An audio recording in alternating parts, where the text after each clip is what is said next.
Hola a todos, yo soy Martina y esto es Books and Face.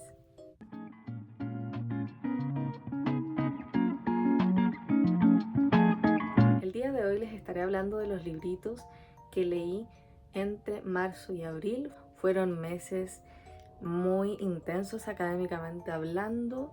Estuve demasiado enfocada en la universidad, por lo tanto no pude grabar videos, pero sí leer libros. Fueron 13, la mayoría cuentos infantiles, algunos adultos, pero sentí esta necesidad de acercarme a los cuentos, así que van a conocer muchos libros, probablemente que no conozcan, porque son algunos que yo empiezo a buscar, sobre todo en mis andadas en Goodreads. Y sin nada más que agregar, comencemos con el wrap up.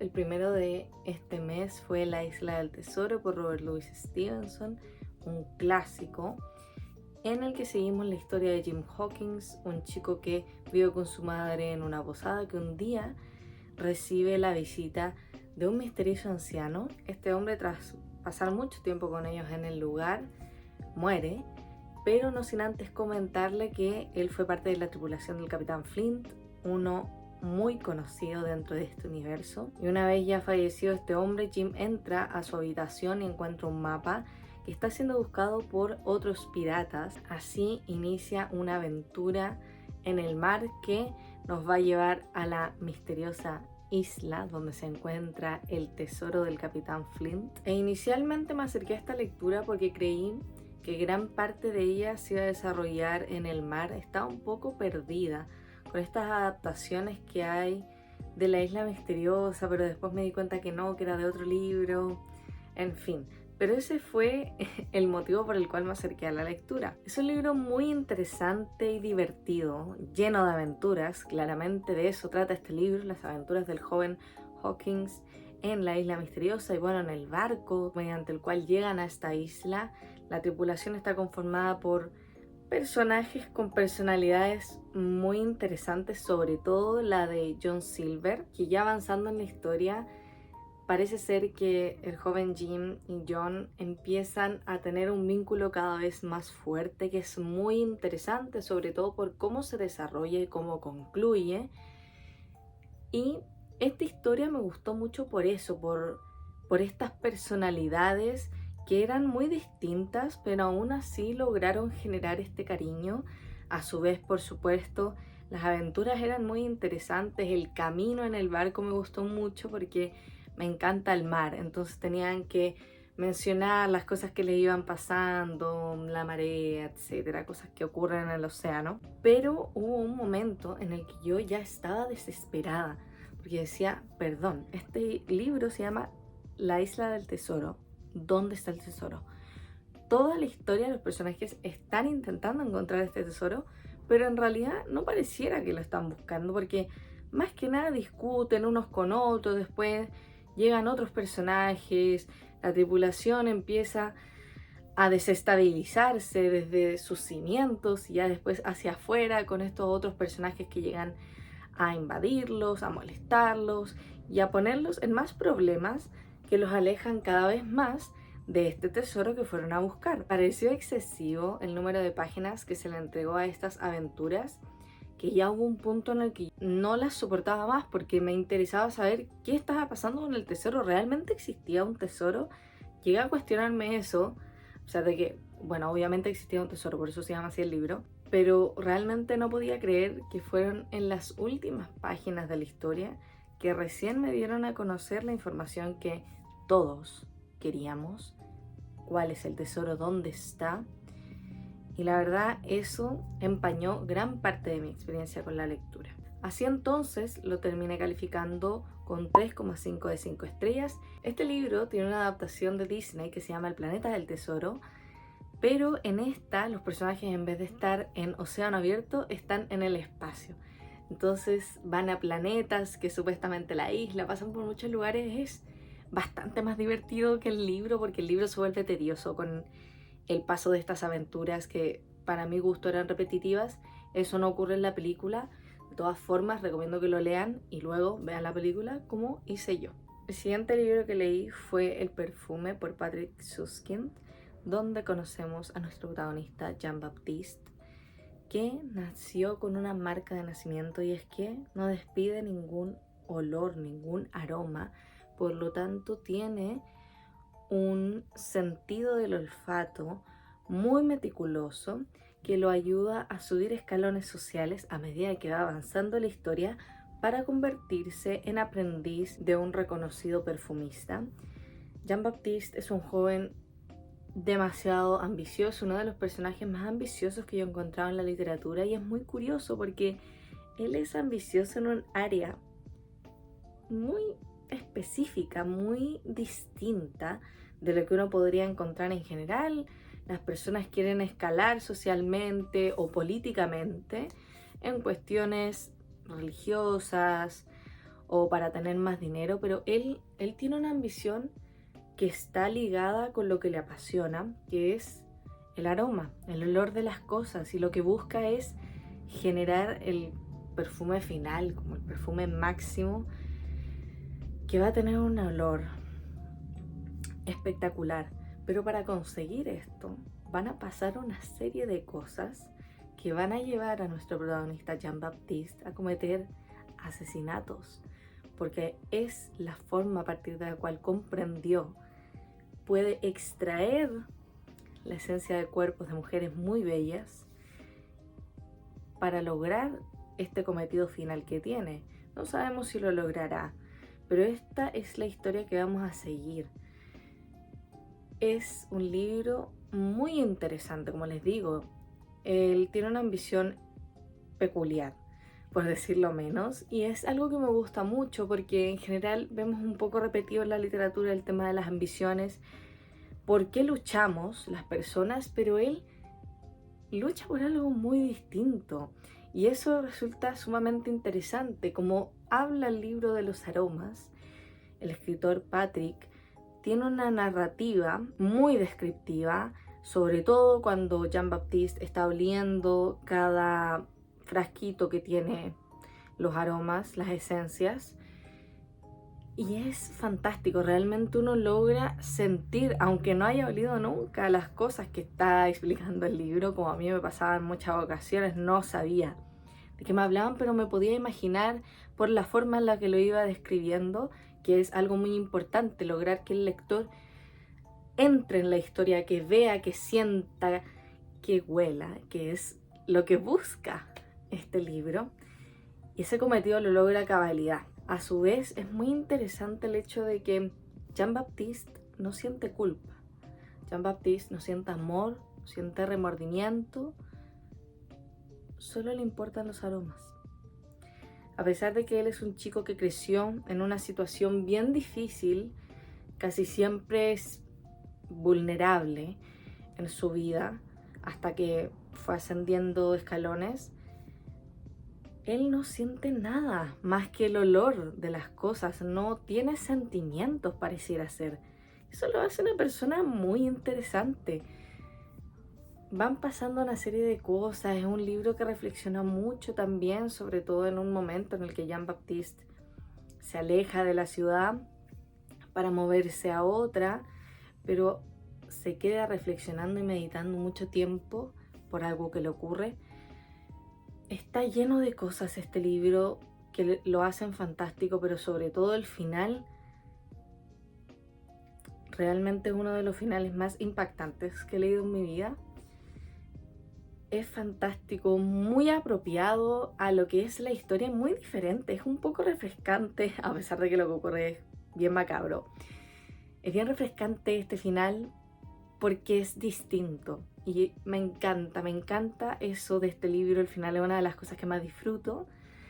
Y bueno, yo lo conocía desde hace mucho tiempo porque había visto la película y lamentablemente tengo buena memoria. Entonces recordaba todo esto cuando estaba leyendo el libro, entonces no me sorprendía mucho con lo que ocurría, cosa que sí me pasó cuando estaba viendo la película. Por lo tanto, por supuesto que logré disfrutar de todo lo que les mencioné ahora, pero no tanto, como si no hubiera tenido conocimiento alguno de la historia.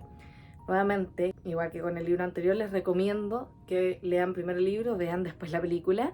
Y al final, como yo recordaba todo de la historia, terminé calificándolo con 3,75 de 5 estrellas, solo porque esto empañó un poco mi experiencia, pero por lo demás, como les digo, el libro es fantástico, es una lectura que los va a sacar de lo común, y eso es algo interesante. Le atribuyo la empatía que siento sobre todo al estilo narrativo, la forma en la que escribe el escritor, que logra que yo, a pesar de todo, lo que es Jean-Baptiste, logre entenderlo, no justificarlo, pero sí comprender. Y honestamente es una sensación impactante y me gusta cuando la literatura logra generarme esto, que no ocurre en muchas ocasiones porque en realidad es algo muy complicado, teniendo a estos personajes que son tan malos, que son crueles, que cometen crímenes. Aún así hay una parte de uno que siente empatía. Los siguientes tres de los que les voy a hablar son todos de la autora Phoebe Wahl, que hizo estos cuentos tan lindos. El primero al que me acerqué fue Sonia's Chickens, una historia en la que seguimos a nuestra pequeña protagonista Sonia, que crió a 3 gallinas desde que eran pequeños pollitos, ahora ya están grandes. Y bueno, me acerqué a esta lectura porque siempre he querido tener gallinas, pero tengo gatos. Sabemos lo que va a ocurrir en caso de que yo tenga gallinitas. Entonces siempre me interesó encontrar alguna historia en la literatura donde hubiera una persona que tenía de mascota gallinas para yo poder sentir, aunque fuera un poco, de lo que es esta relación hermosa que se da con las gallinitas. Y lo encontré en este cuento, pero lamentablemente ocurrió algo que empañó mi experiencia con la lectura y que bueno, tiene que ver con la selección natural de las cosas, del mundo animal, algo inevitable, pero no por eso menos triste y evocador de sentimientos del estilo. Soy una persona muy sensible, sobre todo con los animales, y a pesar de que, claro, yo estaba buscando esto, no quería que se desarrollara así. Entonces, básicamente, por eso terminé calificando a la lectura con 3,75 de 5 estrellas. Pero este libro tiene unas ilustraciones hermosas. La escritora tiene un estilo como de acuarela que yo, desde mi ignorancia total, porque no sé nada de arte, pensaría que cuando uno pinta con acuarela termina siendo más desprolijo, no tan pulcro, pero ella es muy detallista, nunca se sale el color de las formas de los dibujos ni nada, y eso me encantó. Y justamente por esto que a mí no me gustó, el libro resulta ser educativo para los niños, para que entiendan y aprendan que bueno, la vida es de una forma y hay cosas que no podemos cambiar porque es el orden natural de la vida. El siguiente libro es Backyard Fairies, uno que tocó profundamente mi corazón porque se hace preguntas que cualquier niña, sobre todo mujeres, se hace. ¿Quién trenza el cabello de tu mascota? ¿Quién produce el ruido de las hojas al pasar? ¿Por qué hay círculos en el césped? ¿De dónde vienen todas estas cosas misteriosas? Que sí tienen sentido, pero cuando una es niña, imagina solo una posibilidad: hadas. Y esta es una historia maravillosa porque justamente le atribuye todo esto a las hadas.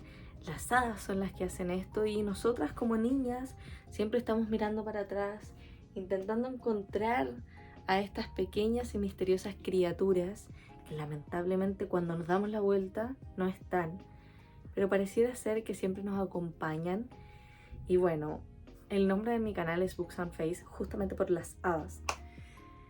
Entonces, ustedes comprenderán que para mí fue una historia maravillosa. Las hadas son uno de mis seres místicos, mitológicos que más me gustan. Y esta fue una historia con la que me sentí muy representada. Yo siempre cuando era niña miraba para atrás pensando, ¿dónde están las hadas que me acompañan y me cuidan? Mi hada madrina. Era todo un conjunto de cosas que he pensado desde siempre y quisieron que esta historia para mí fuera muy importante, muy bonita y sobre todo que recomiendo un montón para esas niñas pequeñas como yo, que somos fanáticas de las hadas. También, obviamente, para los niños, pero siempre he sentido que es algo que más nos representa a nosotras las mujeres. Como les digo, una historia maravillosa, sigue siendo el mismo estilo de ilustración porque es la misma escritora, pero esta vez califiqué a este librito con 4,5 de 5 estrellas.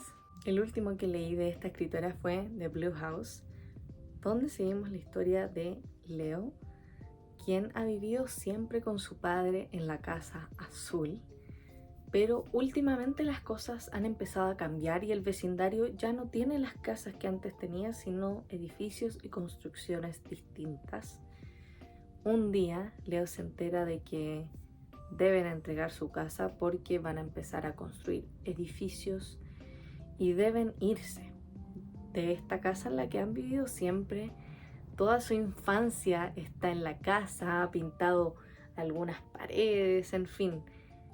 Es su casa de toda la vida y lamentablemente debe partir con su padre. Seguimos entonces aquí la historia de esta pequeña familia que debe mudarse a otra casa y empiezan con el tiempo a hacerla propia y a considerarla su hogar y hacerla nuevamente que se sienta como la casa azul en la que vivieron toda su vida. Es un libro bello que muestra una relación entre padre e hija muy bonita. No recuerdo si era hijo o hija la protagonista, pero bueno, es una relación bella la que se muestra, un vínculo muy sano, una historia de superación finalmente, de aceptar que las cosas cambian, la vida sigue, pero no por eso no debemos recuperar o mantener aquellas cosas que nos hacen bien. Si queremos llamar a una casa nuestro hogar, debemos apropiarnos del lugar, empezar a decorarlo, a pintarlo, a hacerle todo lo que necesitemos y queramos hacer. Eso es lo que se muestra en este libro. Igual que los dos anteriores, historias muy lindas que resultan tener una enseñanza clara. Por lo tanto, para los pequeños en la casa son historias que les recomiendo mucho. Estos libros, algunos están traducidos y a este último lo terminé calificando con 4 de 5 estrellas. Les dejo a esta escritora muy recomendada. Yo tengo 2 libros más de ella que quiero leer. No sé si son los últimos 2 que ella tiene. Uno es Paper Maze y el otro La Brujita Hazel. Les dejo por ahí la portada, pero bueno, apenas los consiga los estaré leyendo. El siguiente es La Cabra Cantante de María Vago, donde seguimos la historia de nuestra cabra Matilde, que anhela ser cantante. Ella desea estar en los teatros más grandes del mundo, cantar su ópera y ser aplaudida, ovacionada y que le lancen rosas porque ella se lo merece. Para conseguir esto va a un conservatorio a probarse con los jueces que van a determinar si ella puede participar en una próxima presentación, pero ahí se da cuenta de que las cosas no son como ella cree. La vida funciona de formas misteriosas y es justamente lo que pasa con mi querida cabra Matilde, que es el ejemplo máximo de resiliencia para un niño, porque te enseña que a pesar de que a veces la vida te dé choques muy fuertes e impactantes a aquellas cosas que tú más deseas y anhelas en la vida, si hay algo que quieres, debes luchar hasta conseguirlo. Y eso es lo que hace esta cabra optimista. Lucha y lucha hasta conseguir lo que quiere. Es un libro maravilloso, no les quiero contar mucho, igual que con los anteriores, como son cuentos, son muy cortos y deben leerlo. Es maravilloso, las ilustraciones me encantan de este libro. Yo hasta hice un trabajo en el colegio de arte dibujando a la cabra Matilde. Es muy lindo, realmente forma parte de mi infancia, también de la de mi hermana, entonces además de todo lo que me genera, es algo que me conecta con la persona que más amo en este mundo. Una lectura que deben leer, uno de mis libros favoritos de la vida, por supuesto, que tiene las 5 de 5 estrellas. El siguiente es The Rainbow Serpent, una historia que viene directo desde la comunidad aborigen australiana, en el que seguimos a esta serpiente arcoíris que se llama Goriala, no sé muy bien cómo decir este nombre, pero ella se dedica a crear todo aquello que tienen alrededor las personas. Ella es la que fabrica las montañas, ella es la que trae a estos animales propios del país, como los canguros, etc. Digamos que este es el dios de la comunidad indígena del país y es una historia que refleja muy bien a lo que son los pueblos de este país. Yo no sabía nada del estilo, nunca había escuchado hablar de este libro, lo vi en el canal de Ricardo Carrión. Me pareció muy interesante el libro, lo busqué, lo encontré, lo leí y realmente es una historia fantástica, tiene unos colores y, como les digo, la explicación es muy clara, por supuesto, porque es un libro para niños, entonces se da a entender bastante bien y es realmente un libro interesante. No les quiero contar mucho más porque es demasiado corto, pero realmente los invito a que lo lean. Este libro además ganó, como les decía, un premio por su arte en Australia en 1976 y lo terminé calificando con 4 de 5 estrellas. Luego me leí La muerte en Venecia por Thomas Mann, un escritor muy reconocido, un erudito. Es mi primer acercamiento al escritor y aquí seguimos la historia de Gustav von Aschenbach, que un día está caminando por la plaza de su ciudad y ve a un joven pelirrojo que le llama mucho la atención. Desde ahí empezamos ya a ver un poco de lo que va a ser el futuro de esta historia. Pareciera que él se sienta atraído hasta este joven. No lo vuelve a ver, decide que quiere irse de viaje, parte hacia un pueblo, pero cuando está ahí no se siente cómodo del todo y entiende que debe ir a Venecia. Parte a Venecia, toma un barco. En este barco ya empezamos a ver un poco de lo que son las grandes reflexiones que va a hacer Thomas Mann a través de la voz de Aschenbach en el libro, sobre el arte, sobre el mar, que eso lo disfruto un montón. Les he mencionado reiteradas veces que soy una fanática empedernida del mar y me encanta cuando los libros hablan de este. Encontré algunas citas muy bellas en el libro sobre el océano y también va reflexionando sobre el arte, sobre cómo es, qué es lo que expresa, qué evoca la literatura también, lo que nosotros creemos, las atribuciones que le damos a lo que quizás quiso decirnos el autor de la obra. Me encantó esa parte, pero me resultó ya en un punto excesivo. Me terminó aburriendo, porque Thomas Mann, como les dije, es una persona que claramente sabía de muchas cosas y eso se refleja en su literatura. Es un libro que, a pesar de ser corto, es denso y es pesado por cómo escribe él. No es una lectura sencilla, para mí no lo fue. Además tiene un vocabulario lleno de florituras y eso yo no lo logro disfrutar nunca en las novelas, no me gusta. Cuando hay tanta cosa que me parece que no tiene que estar. Bueno, cuando llega Aschenbach al edificio donde se va a hospedar, ve al joven Tadzio, el niño o el joven más hermoso del mundo. La película también se llama algo del estilo. Y queda como encandilado, prendado por este joven bello. Y todo el resto de la novela, desde que llega a Venecia, está vigilando, observando desde lejos a Tadzio, porque también se pone nervioso estando cerca, no sabe qué decir, las palabras no vienen, su mente está en blanco, en fin. Claramente se siente atraído hacia Tadzio. Y eso es lo que vamos a ver a lo largo de la novela, esta fijación que tiene este hombre de 36 años con el joven de 18 en la novela. Para mí preocupante, incómoda, es algo que no me gusta ver, que no me gusta encontrar. en la literatura. Además, estuve investigando y Thomas Mann basó esto en algo que realmente le pasó a él. Él se fascinó con un joven que vio, pero este joven tenía 11 años. Entonces esta historia me parece aún más preocupante de lo que fue cuando yo estaba leyendo este libro sin conocer esta información. Y ya por último, el final no me gustó.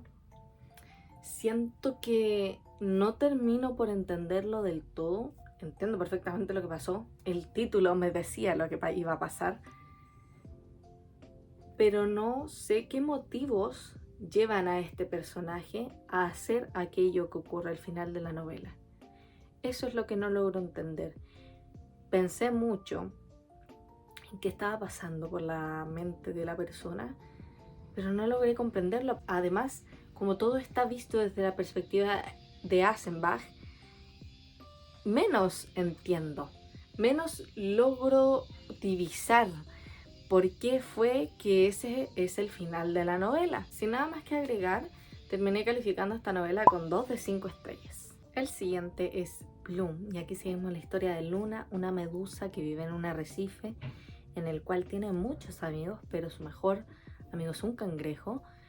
La cuestión es que Luna es una medusa aventurera y a ella a veces le da por irse de vacaciones y empieza a explorar el océano, pero siempre vuelve al arrecife. La cuestión es que en una de estas vacaciones que tiene, ella vuelve al arrecife y ya no está ninguno de sus amigos, pero hay cosas en el arrecife que ella desconoce qué son, les habla pero no le responden, y es porque está todo el arrecife lleno de plásticos y cosas que claramente no tienen vida. Aquí entonces empieza la búsqueda de Luna por encontrar a sus amistades, empieza a pedir ayuda en todo el océano y bueno, ahí ustedes tendrán que leer el libro para ver si es que finalmente haya o no a todos los animales que vivían en este arrecife, incluido su mejor amigo el cangrejo. Es una historia maravillosa que ocurre en el océano. Ya les dije, me encanta el mar. Las medusas son uno de mis animales favoritos. Entonces, realmente esta historia para mí fue fantástica. Tiene un argumento muy bello. Habla también, como les mencioné, de la crisis climática. Es educativo, es hermoso. Realmente lo recomiendo un montón. Lo terminé calificando con 5 de 5 estrellas. El siguiente que leí fue para la universidad. Se llama Solos en la noche, Zamudio y sus asesinos, por el periodista Rodrigo Fluxá. Aquí él nos cuenta primero el asesinato, lo narra completo y esta es la estructura que sigue. Asesinato, historia de Zamudio, historia de un asesino, historia de Zamudio, historia de otro asesino, y así sucesivamente sigue el relato. A veces también hay capítulos de la pareja de Daniel, del padre, y nos cuenta la historia de todos los involucrados, los 5, los 4 asesinos y, bueno, la víctima Daniel, desde los padres de los padres, es decir, los abuelos de ellos. Todo esto para que logremos comprender su tesis.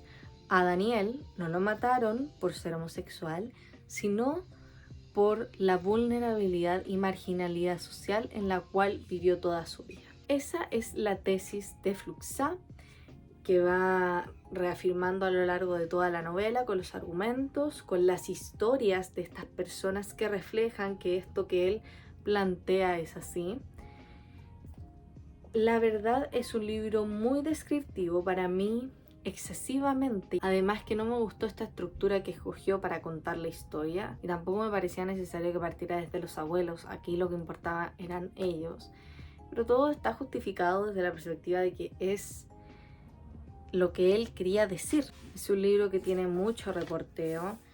Hay declaraciones del OS9, conversaciones con las familias, los involucrados, un montón de cosas que hacen que esté con un respaldo muy importante, y eso por supuesto que es valorable, pero lamentablemente yo no logré conectar tanto con la historia, además de que el primer capítulo, que es el relato del asesinato, es terrible. A mí me revolvió el estómago, me dieron hasta ganas de vomitar, me pareció muy crudo, terrible. Entonces partí mal la lectura, incómoda. De todas formas, se me hizo un libro atrapante, tiene un estilo de escritura que finalmente yo no pude soltar el libro, lo leí en un solo día.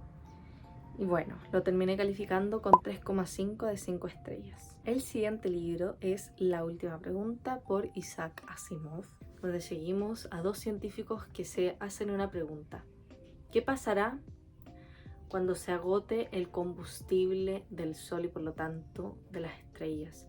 Porque en este mundo imaginado, el ser humano ha conseguido extraer la energía del Sol para poder darle luz a los lugares donde están, o energía para las naves espaciales, en fin.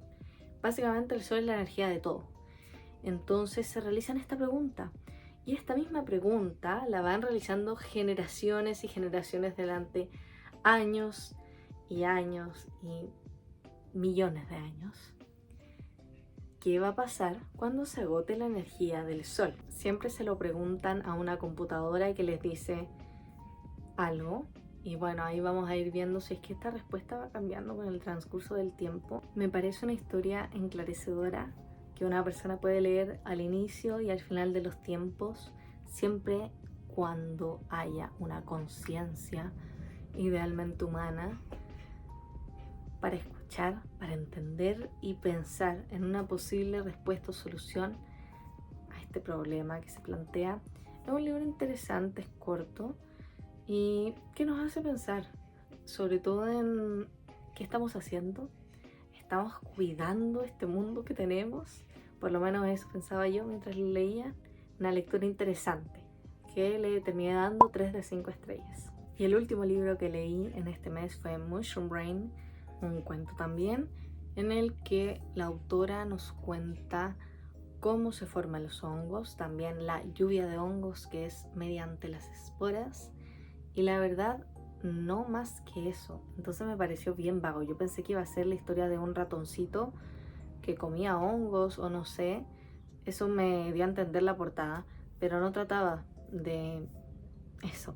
Entonces me decepcionó un poquito. Lo único que rescato en realidad de la novela es la ilustración, que era muy linda.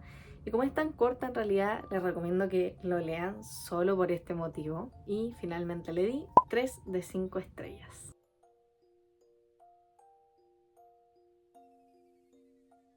Ya pasando al mes de abril, en este solo leí un libro que ahora le presté a mi papá, así que no lo tengo en mis manos, pero se los mostré en el video anterior en el book haul, y es Ficciones por Jorge Luis Borges. Aquí tenemos una serie de cuentos que están divididos en dos partes. La primera, El jardín de los senderos que se bifurcan, que tiene 7 cuentos, y la segunda, Artificios, con 9 cuentos. La primera parte, El jardín de los senderos que se bifurcan, los cuentos que más disfruté fueron 4 y los otros 3 no tanto, sobre todo los 2 primeros que no me gustaron porque eran muy academicistas. Sentía que estaba leyendo uno de mis textos universitarios donde me explican teorías, entonces parecía que era no ficción y esto es ficción. Entonces yo estaba muy confundida cuando lo estaba leyendo, decía, ¿qué está pasando aquí? Pero ya después los siguientes me encantaron. Aquí está El jardín de los senderos que se bifurcan, un cuento que ya había leído el año pasado en la fecha de abril para la universidad y me había encantado. Es un cuento con un final impresionante, es muy distinto, por algo es tan reconocido, y otros también que logré disfrutar de toda esa parte. Y ya de Artificios, mi cuento favorito es Funes el Memorioso. Me encanta porque yo soy Funes el Memorioso, básicamente por eso. Y de esta parte disfruté de menos cuentos. De los 9 me debieron haber gustado 5 y otros 4 no, pero estos 5 me gustaron muchísimo y me sentí muy reflejada en lo que estaba leyendo. Me encantó. Y los que menos me gustaron de acá fueron aquellos que tenían muchos componentes matemáticos. Soy pésima en matemáticas y si no las entiendo ya de por sí, cuando me la ponen en la literatura para empezar a explicarme cosas que no existen, que son ficcionadas, menos las entiendo. O sea, me resultaba muy difícil, entonces en realidad no logré disfrutar esas partes, pero lo que sí rescato de todo el libro es la forma en la que escribe Borges. Me fascinó, se nota que es una persona que tenía un montón de conocimientos, pero aún así me parecía que no era como Thomas Mann, en el sentido de que tenía mucha floritura. Él no era así, era más al grano, que es lo que me gusta, que claramente hay escritores que se refleja a través de lo que escriben, que son personas que saben mucho, pero no por eso uno tiene que ser aburrido en la forma de narrar, y eso no me pasó con Jorge Luis Borges. Al contrario, fue muy divertido. Yo leía un cuento y quería seguir con el próximo. En realidad fue una lectura súper interesante. Yo no soy tan asidua a leer libros de cuentos, pero me gustó mucho este concepto de historias buenas, historias bien contadas, llenas de carne, pero que son cortitas. Realmente me pareció un libro fascinante por todo lo que entrega, por la diversidad. Me encantó que Borges hablara de matemáticas, hablara de la religión, de la Torre de Babel, que es algo que fascina a muchos escritores, de libros, que no fuera como por ejemplo los cuentos de Edgar Allan Poe, que son de terror. No, él habla de muchos temas en sus cuentos, de distintos géneros, policíaco también.